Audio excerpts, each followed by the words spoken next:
नमस्कार. आज आम्ही महाराष्ट्र एकीकरण युवा समितीचे अध्यक्ष शुभम शेळके यांच्याशी संवाद साधणार आहे. तर याचा जो मेन मुद्दा आहे तर आम्ही त्यांच्यासोबत या विषयावर चर्चा करणार आहे की महाराष्ट्र एकीकरण युवा समितीकडून एक मोहीम राबवण्याचा निर्णय घेण्यात आला आहे आणि ती मोहीम यशस्वी करण्यासाठी म्हणून गृहमंत्री अमित शहा यांना पत्र देखील पाठवण्यात येणार आहे. तर तो मेन मुद्दा म्हणजे बेळगाव शहरातील प्रादेशिक आयुक्त कार्यालय, सरकारी कार्यालय किंवा इतर कार्यालय जे आहेत त्यांच्यासमोर लाल पिवळा झेंडा फडकविण्यात आलेला आहे. तर तो त्या ठिकाणी नसावा, कारण राष्ट्रध्वजाचा मान त्या ठिकाणी देणे गरजेचं आहे. तर तो त्या ठिकाणी नाही आहे. त्यासाठी हा राष्ट्रध्वजाचा अपमान आहे आणि येणाऱ्या 15 ऑगस्ट पूर्वी हे राष्ट्रध्वजाच्या ठिकाणी जे लाल पिवळे झेंडे जे लावण्यात आलेले आहेत ते हटवण्याची मोहीम MES कडून राबवण्यात येणार आहे. तर त्याबद्दल आता आम्ही MESचे अध्यक्ष शुभम शेळके यांच्याशी संवाद साधूया. आताच सांगितल्याप्रमाणे जो महापालिकेसमोर जो लाल पिवळा झेंडा लावण्यात आला, त्यानंतर जो प्रादेशिक आयुक्त कार्यालयासमोर झेंडा लावण्यात आला आहे, तो खऱ्या अर्थानं तिरंग्याचा अपमान आहे. आम्ही ज्या वेळेला महाराष्ट्र एकीकरण युवा समितीच्या माध्यमातून एक लढा हातात घेतला, आम्ही जिल्हाधिकाऱ्यांना वारंवार भेटलं, निवेदन दिले, पण त्याची कुठल्याही प्रकारची दखल त्यांनी घेतलेली आम्हाला दिसली नाही. त्यासाठी एक मोर्चासुद्धा झाला. तो मोर्चासुद्धा पोलिसी दडपशाही वापरून दाबण्यात आला.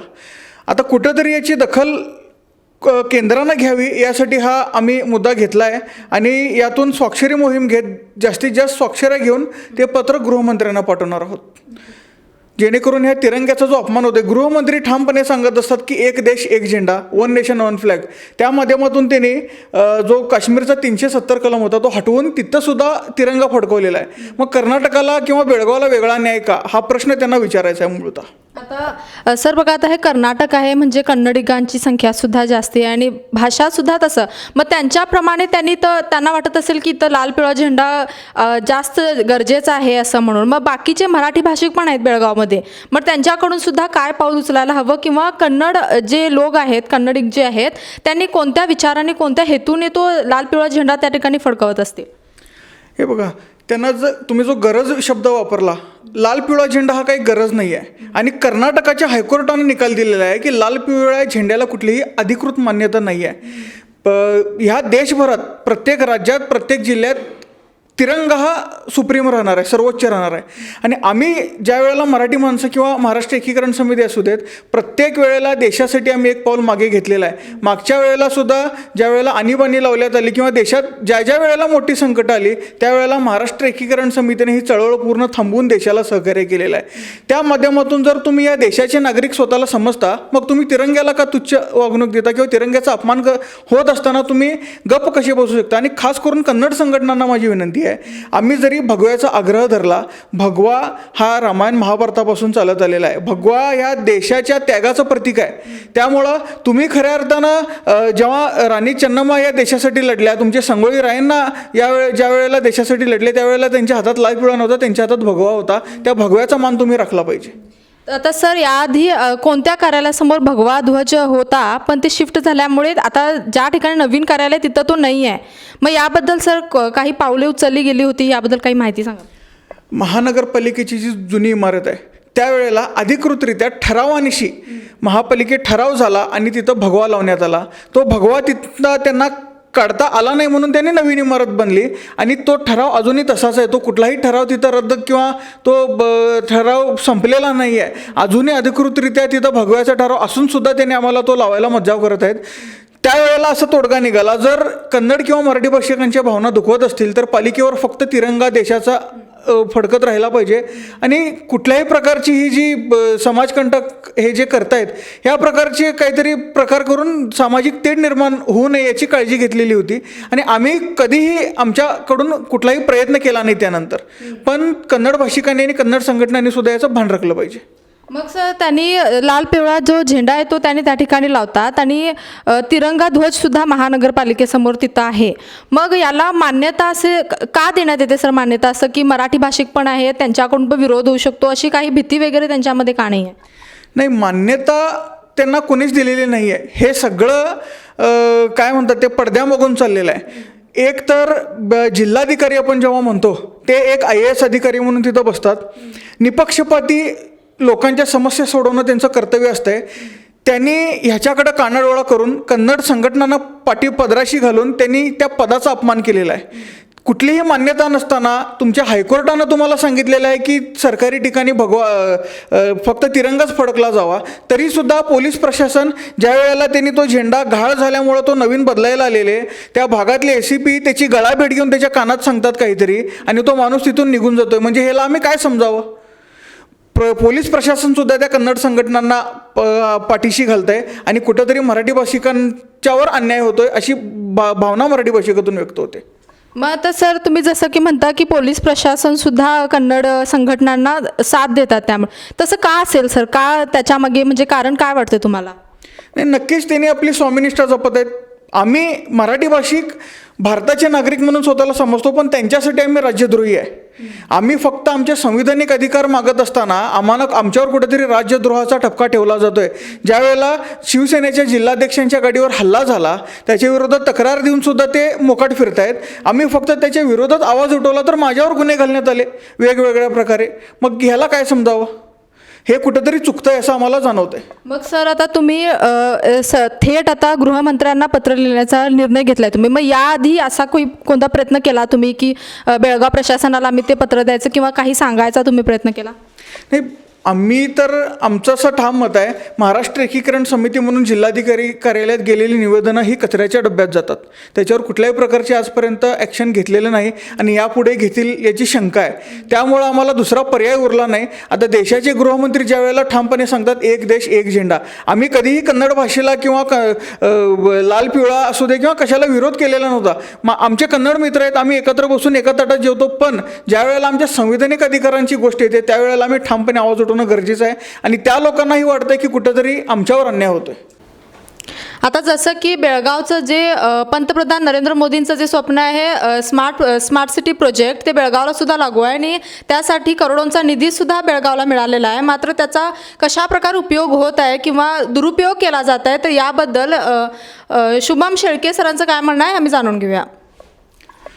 माझ्या दृष्टिकोनातून आजपर्यंत सगळ्यात मोठा घोटाळा कुठं झाला असेल तर तो या स्मार्ट सिटीमध्ये झाला आहे. बेळगावात खास करून जिथं जिथं विकास कामं होत आहेत, खऱ्या अर्थानं जिथं गरज आहे तिथं कुठल्याही प्रकारची कामं होत नाहीत आणि मारून मुटकून थोपून केलेला विकास हा बेळगावात चालू आहे. ना त्या कामाचा दर्जा चांगला आहे आणि ना त्याच्यात जे चाललं आहे ते सगळ्यांना स्पष्ट दिसतं आहे की त्याच्यात मोठे घोटाळे होत आहेत. याच्यात कुठेतरी राजकीय हस्तक्षेप होतो आहे आणि कोणीतरी आपल्या जे सत्ता आहे त्याचा चुकीचा वापर करून या स्मार्ट सिटीचा दुरुपयोग करत आहे. आम्ही परवा दिवशी पिरनवाडीत गेलो होतो. रस्त्याच्या वर 2 फूट गटर कशा अर्थ म्हणजे ते पाणी जायला जागा राहणार कुठून? तुम्ही ज्या वेळेला स्मार्ट सिटी म्हणता त्यावेळेला ती कामंसुद्धा स्मार्ट पद्धतीनं झाली पाहिजेत. कुठल्याही प्रकारचं तारतम्य त्या कामामध्ये राहिलेलं नाही आणि पूर्णपणे हा एक काळा बाजार चालू आहे आणि त्याला नक्कीच आम्ही वाचा फोडणार. आता सर तुम्ही स्मार्ट सिटीचं असं म्हणाले कामं अशी नक्कीच झालेली आहेत, आमच्याकडून अनेक रिपोर्ट केलेले आहेत. आता ज्या 3-4 दिवसापूर्वीचं पुन्हा महापुराचं संकट जे आलं होतं आणि त्यामुळे बेळगाव शहरामध्ये सर्वत्र पाणी झालं होतं, ते पण स्मार्ट रोडवर सर. आणि जे पण ड्रेनेजची सुविधा नाही आहे किंवा फुटपाथ आहे, रोड्स आहेत, तर व्यवस्थितरित्या पाण्याचा निचरा होत नव्हता आणि लोकांना खूप समस्या होत होत्या. तर मग ते कोणत्या प्रकारे कोणत्या प्लॅनिंगनुसार ते काम करत असतील लोक, की त्यांना कशाचीच भीती नाही आहे का? त्यांनी निधी कसा वापरत आहे तसं? आता एकतर 2019चा जो पूर आला त्याच्या आधी एवढ्या भयंकर पद्धतीनं पाणी भरलेलं बेळगावात मी तरी कधी ऐकलं नव्हतं. मग हे आताच का होतं आहे? ज्या वेळेला स्मार्ट सिटी म्हणून तुम्ही शेकडो कोटी रुपये त्याच्यावर वाया घालत असता त्यावेळेला त्याचं कुठेतरी नियोजन झालं पाहिजे. एकतर स्मार्ट सिटी ही महानगरपालिकेच्या अखत्यारीत येते, त्याच्यासाठी त्यांनी वेगळी डायरेक्टर बॉडी नेमलेली आहे. त्याच्यात कुठल्याही आमदारा खासदाराचा हस्तक्षेप नसावा आणि तो नसणार होता. पण ज्या वेळेला आमची महानगरपालिकेची टर्म संपली त्यानंतर सलग आता 3 वर्ष झाली कुठल्याही प्रकारची निवडणुका होत नाहीत. याच्या मागे सुद्धा काहीतरी गौडबंगाल आहे. आणि आता जरी नगरपालिका अस्तित्वात नसली, माझी नगरसेवक त्या भागात कार्यरत होते, त्यांना तुम्ही घेऊन त्या भागाचा सर्वे करून जिथं जिथं गरज आहे आणि जिथं जिथं कशा पद्धतीने काम केलं पाहिजे त्याचा कुठंतरी अभ्यास करून तुम्ही काम करायला पाहिजे होतं. तुम्ही कुठल्याही प्रकारचं कुणाला विश्वासात न घेता आपली कुठंतरी मक्तेदारी दाखवण्यासाठी जनतेसाठी जे केलं आहे ते साफ चुकीचं आहे. ज्या वेळेला या कामाच्या विरोधात आमचे एक ज्येष्ठ नागरिक बेळगावचे माजी महापौर नागेश सातेरी साहेब ज्या वेळेला याची तक्रार करायला त्या अधिकाऱ्यांकडे जातात, त्यांना अक्षरशः छी तू हडतोडीची भाषा करून त्यांना तिथून पाठवलं जातं. हे खऱ्या अर्थानं कुठेतरी चुकीचं आहे. लोकांना पण कळायला पाहिजे की आपण कुणाच्या मागं थांबतोय आणि हे जे होतं हे चुकीचं होत असून दिसताना सुद्धा याच्या विरोधात खऱ्या अर्थानं जनतेनं आवाज उठवला पाहिजे. सर, तर मग जनतेची जी पॉवर असते ती म्हणजे इलेक्शनमध्ये असते. त्यांनी योग्य व्यक्तीला निवडून दिले तर त्यांच्या भागाचा योग्य विकास होऊ शकतो. मग आता सर येणाऱ्या ज्या निवडणूक आहेत मग त्याच्यामध्ये सर MES कडून काय पाऊल उचललं गेलं, काय रोल आहे MESचा? नाही, खऱ्या अर्थानं महाराष्ट्र एकीकरण समिती आपल्या प्रत्येक वेळेला आपल्या निवडणुकीतून आपली ताकद दाखवत होती. मागच्या वेळेला जो काही प्रकार झाला तो सगळ्यांसमोर आहे. त्यानंतर परत एक जे वातावरण निर्माण झालं त्याचा उपयोग नक्कीच पुढच्या महानगरपालिका असू देत, तालुका पंचायत, जिल्हा परिषदातनं होणार आहे. प्रत्येक ठिकाणी मराठी भाषिक एकच उमेदवार ठेवून तो कसा निवडून येईल त्याच्यासाठी आम्ही पूर्ण आमची यंत्रणा कामाला लावणार आहोत. सगळ्यांना विश्वासात घेऊन सगळ्यांसोबत जाऊन जसं मराठी लोकांची एकजूट या लोकसभा निवडणुकीत पोटनिवडणुकीत दिसली तशाच प्रकारची भविष्याती राहणार आहे. मग सर आता तुम्ही जसं पण म्हटलं की स्मार्ट सिटीचा काळा बाजार चालू आहे वगैरे, मग याच्यामध्ये आमदार लोक किंवा जे कॉन्ट्रॅक्टर आहेत त्यांचा मेन त्यांच्यामध्ये आहे की त्यांनीच ते लोक सगळा काळा बाजार करत आहेत. मग बेळगावची जी जनता आहे त्यांनी सुद्धा आवाज उठवणं गरजेचं आहे. मात्र तसं काही होत नाही सर, की आमच्याकडून रिपोर्ट्स केल्या जातात मात्र जनतेनं सुद्धा आवाज उठवला पाहिजे. थोड्या प्रमाणात जनता बोलते त्याच्याबद्दल, बट जे आमदार आहेत आता त्यांनी रस्ता केला आहे सर स्मार्ट रस्ता म्हणजे त्याचा दर्जा एवढा उच्च असायला पाहिजे की कमीत कमी 10 वर्ष तरी त्या रोडला काही झालं नाही पाहिजे. पण 6 महिने तरी उलटलेले नसतात तो रस्ता करून, पण त्या रस्त्यावर एवढं पाणी साचतंय की पूर्ण असं सर्वत्र खड्ड्यांचं साम्राज्य दिसून येतं आपल्याला. मग स्मार्ट सिटी म्हणाले त्यांनी, पण ते किती तुच्छ दर्जाचं ते काम म्हणेन मी, ते त्या पद्धतीनं करायला ते. मग ह्याच्यावर कोणी आवाज उठवायला पाहिजे नको सर? कसं आहे, ज्या वेळेला आम्ही आवाज उठवतो किंवा एखादा विरोधी पक्ष आवाज उठवतोय, बेळगावातली जनता एवढी सहिष्णू आहे की नाही, त्यांना कुठल्याच गोष्टीचा काही फरक पडत नाही. ज्या वेळेला आवाज उठवण्याची गरज असते त्यावेळेला पहिला एक काळ होता ज्या वेळेला काहीतरी चुकीचं घडत असलं तर बेळगावची जनता एक मोठ्या स्वरूपात विरोध दर्शवायची आणि चांगल्या प्रकारे आपली कामं करून घ्यायची. आता कसं झालं आहे, एकतर समर्थक रस्त्यावर उतरतात किंवा विरोधक रस्त्यावर उतरतात. प्रकार किंवा गैरव्यवहार जो होतो त्याच्या विरोधात सामान्य जनता म्हणून कधी कोण रस्त्यावर उतरायला तयारच नाही. लोकांची मानसिकता ढासळलेली आहे.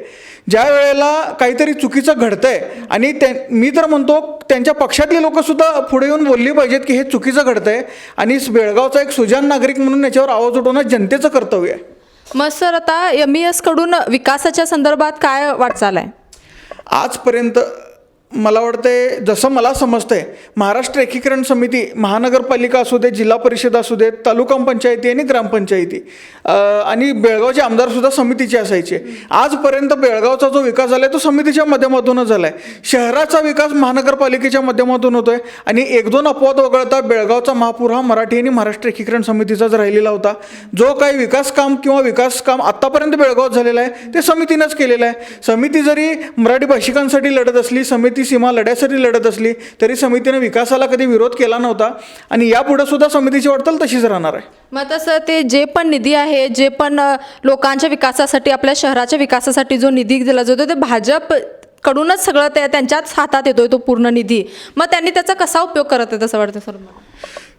ह्या वेळेचं जे वातावरण आहे मी सांगतो तुम्हाला, ज्या वेळेला एखादा माणूस निवडणूक लढवतोय, आता मी समितीमधून निवडणूक लढवली आणि एखादा भाजपमधून एखादा काँग्रेसमधून ज्यावेळेला निवडणूक तो लढतोय त्यावेळेला तो पक्षाचा उमेदवार असतोय. निवडून आल्यानंतर ते पूर्ण मतदारसंघाचा प्रतिनिधी होतो हे पहिल्यांदा त्यांनी लक्षात घेतलं पाहिजे. जसं देशाचा पंतप्रधान हा देशाचा पंतप्रधान असतोय, तो भाजपचा किंवा काँग्रेसचा नसतोय, तसं इथला आमदारसुद्धा त्या मतदारसंघाचा आमदार असतोय. हे जोपर्यंत लोकांना आणि त्या प्रतिनिधीला कळत नाही तोपर्यंत हे सगळं असंच राहणार आहे. साधं लसीकरणामध्ये सुद्धा जे राजकारण होते ते बेळगाव पाहतंय. ज्या ठिकाणी सरकारी ठिकाणी जिल्हा रुग्णालयात वॅक्सिन नाहीत पण आपल्या मर्जीतल्या लोकांना तिथल्या कार्यकर्त्यांच्या घरात वॅक्सिन दिले जातात, याच्या मागं सुद्धा काहीतरी काळा बाजार चालूच आहे. त्याच्या विरोधात सुद्धा आम्ही वारंवार DCना भेटलं, त्यांना निवेदनं दिली, पण त्याच्यावर कुठल्याही प्रकारची ॲक्शन DCने घेतलेली नाही. आता सर आता 2 काहीतरी केंद्र आहेत बेळगावमध्ये जिथं लसीकरण केलं जातं, मात्र आता पहिला डोस घेतल्यानंतर दुसरा डोस घेण्यासाठी लोकांना ती वॅक्सिन मिळत नाही आहे. त्यामुळे त्यांच्यामध्ये भीतीचं वातावरण आहे आणि पहिला डोस घेणाऱ्यांकडून सुद्धा पैसे आकारले जात आहेत अशी बातमी आमच्याकडे, आणि पैसे आकारले जात. मग ते तर स्वतःच्या खिशातून देत नाही आहे, ते तर सरकारकडून पुरवले जात आहे. मग यामध्ये काळबेर करणाऱ्यांना काहीतरी शिक्षा झाली पाहिजे किंवा कोणी आवाज उठवला पाहिजे, असं काय म्हणायचं? हे बघा, ह्याच्यावर आम्ही फक्त ते लोकांच्या निदर्शनास आणून देऊ शकतो किंवा त्याच्या विरोधात आवाज उठवू शकतो. त्याच्यावर ॲक्शन घेण्याचं काम प्रशासनाचं आहे. जिल्हाधिकाऱ्यांच्या वारंवार निदर्शनास आणून दिलं आम्ही, प्रशासनाला सांगितलं हे इथं चुकतं आहे. ज्या वेळेला आमचे कार्यकर्ते लस घ्यायला गेले, ज्यांना मत दिलं त्यांच्याकडून लस घ्या अशा प्रकारची वक्तव्य तिथून झालेली आहेत त्यांच्या कार्यकर्त्यांकडून. मग ही फक्त तुम्ही आपल्या पक्षातल्या लोकांनाच लसीकरण देणार आहे का, हे त्यांनी पहिला स्पष्ट करावं. तसं असलं तर मग लोक बसतील घरात, जाणारच नाहीत कोण. आणि जिल्हाधिकाऱ्यांनी सुद्धा याची गंभीर दखल घेऊन याच्यावर काहीतरी तोडगा काढला पाहिजे. ज्या ज्या वेळेला निवेदन देतो फक्त मान हलवून आम्ही काहीतरी करू म्हणून आम्हाला तिथून बाहेर घालवलं जातं आणि आमच्या निवेदन मात्र कचऱ्याच्या डब्यातच पडलेलं असतं. म्हणजे सर, आतापर्यंत प्रशासनाकडून तुमच्या कुठल्याही विनंतीला त्यांनी होकार दिलेला नाही? नाही, मी तेच म्हणतोय. आम्ही ज्या वेळेला तिथं महाराष्ट्र एकीकरण समिती म्हणून निवेदन घेऊन जातो, आम्ही फक्त ह्या चळवळीच्या संदर्भात जात नाही, लोकांच्या समस्या ज्या वेळेला घेऊन जातो त्यावेळेला त्याने आम्हाला बेळगावचा नागरिक समजून आमचं निवेदन स्वीकारावं एवढीच माफक अपेक्षा आहे. आम्हाला ते गेल्यावरच मुळात राज्यद्रोही आल्यासारखं बघतात, त्यामुळे त्यांच्याकडून अपेक्षा ठेवायची की नाही हा प्रश्न आम्हाला पडतो. सर, निवडणुकीच्या वेळी जर समजा त्यामध्ये आपले मराठे कोणीतरी कार्यकर्ते त्या ठिकाणी कार्यरत असतील तर ते त्यांच्याकडून सुद्धा कन्नडिगांना सुद्धा आणि मराठी लोकांना सुद्धा सेम वर्तणूक त्यांनी दिली पाहिजे. मग हे त्या ठिकाणी तुम्हाला असं म्हणायचं की प्रशासनामध्ये जे पण अधिकारी आहेत, जे पण आपले निवेदन स्वीकारतात, त्यांनी भाषा बघून आपला वर्तणूक दाखवतात? नक्कीच एकतर्फा प्रशासन वागतं यात दुमत नाहीच. मी ज्या वेळेला बोललो तुम्हाला, परवा दिवशी ACP त्यांची गळाभेट घेऊन त्यांच्या कानात काहीतरी सांगतात, ते लोक तिथून निघून जातात आणि 2 दिवसांनी रातोरात तो झेंडा बदलला जातोय. त्याच्यावर येण्याचं कारण काय? ज्या वेळेला तुम्ही ह्या बेळगावातलं प्रशासन किंवा ते तिथं त्या अधिकारावर तुम्ही काम करत असता त्यावेळेला एक निपक्षपाती म्हणून तुम्ही शपथ घेता. मी भारतीय आणि सारे भारतीय माझे बांधव म्हणून तुम्ही शपथ घेतली जाते. त्या शपथेचा विसर तुम्हाला कुठं पडलाय काय? ती शपथ त्यांना आठवण करून देण्याची खऱ्या अर्थानं गरज आहे. मग आता सर, आमचा मेन मुद्दा तर होता की मग तुम्ही 15 ऑगस्टच्या आत ते सर्व झेंडे हटवण्याची मोहीम राबवणार, मग तुम्ही कशा प्रकारे कार्य करणार? नाही, हे बघा, याच्यात आमची प्रत्येक त्रास किंवा त्यांच्याकडून गुन्हा घातला जाईल किंवा ते काय सगळं सहन करण्याची आमची तयारी आहे. आमच्यात कार्य करत असताना अगदी विद्यार्थी वर्गापासून ते वयोवृद्ध लोकांपर्यंत आमच्यासोबत काम करत असतात. आम्ही ज्या वेळेला एखादी मोहीम हाती घेतो त्यांना कुठल्याही प्रकारच्या अडचणी येऊ नयेत ही आमची जबाबदारी आहे. ते झेंडे काढायची मोहीम हाती घेतली असताना आम्ही प्रशासनाने विनंती केलेली आहे की सरकारी ठिकाणीची काढा, तिथं फक्त तिरंगा राहू द्यात, कुठल्याही प्रकारची भाषिक तेढ आमच्याकडून निर्माण होणार नाही, पण तुम्ही ते करायला भाग पडताय. आणि प्रशासनानं जर केलं नाही तर आम्ही आजपर्यंत 64 वर्ष कायदेशीर लढा दिला आहे आणि यापुढे आम्ही कायदेशीर आमची लढाई चालू ठेवू. सर, आता बेळगाव साऊथमध्ये जे विकास कार्य चालू आहे तर ते विकास कार्य करणाऱ्यांकडून एवढ्या मोठ्या मोठ्या गोष्टी बोलल्या जातात की आम्ही एवढा मोठा विकास करत आहे, एवढं सगळं चांगलं ठरणार आहे जनतेसाठी, तर त्याबद्दल तुम्हाला काय म्हणायचं आहे? माझं असं ठाम मत आहे की हा विकास अजून जन्माला आलेला नाही. हे जे विकासाच्या नावानं ढोल वाजवले जात आहेत हे साफ चुकीचे आहेत आणि लोकांच्या डोळ्यात माती फेकण्याचं काम दोन्हीकडे, बेळगाव, दक्षिण, उत्तर, ग्रामीण सगळीकडे चालू आहे. ज्या वेळेला स्मार्ट सिटीची विकास कामं बेळगावात होत असतात, एकतर ती व्यवस्थित होत नाहीत आणि ती जिथं होत आहेत ती स्मार्ट सिटीची कामं केंद्रातून होत आहेत. इथं कुठल्याही प्रतिनिधीचा किंवा कुणाची मक्तेदारी अजिबात नाही आहे. तिथं ज्या ज्या ठिकाणी आपली ती फलक बसवली जातात, आता मी एक उदाहरण देतो. सोमवारपेठला माझ्या मित्राचं घर आहे टिळकवाडीत, तर फर्स्ट गेटच्या रस्त्याचं फलक सोमवारपेठला लावलं जातं आहे. एवढ्या रुपयाचं विकास काम. काय संबंध आहे?